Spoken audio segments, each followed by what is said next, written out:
Well, first, Mr. Speaker, we have the oddity of starting by accusing the ministerial team of not answering questions and then starting his next question by pointing out that, indeed, we have answered it in an interesting way.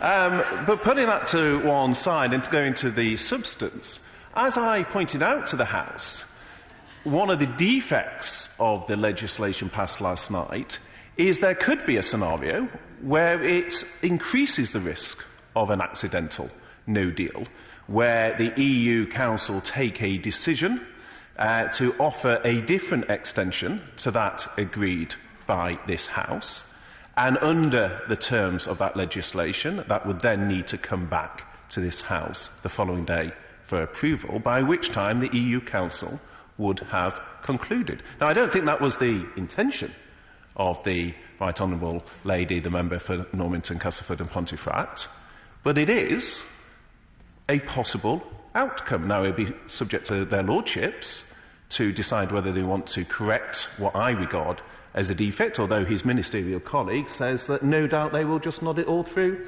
without scrutiny, without addressing that defect.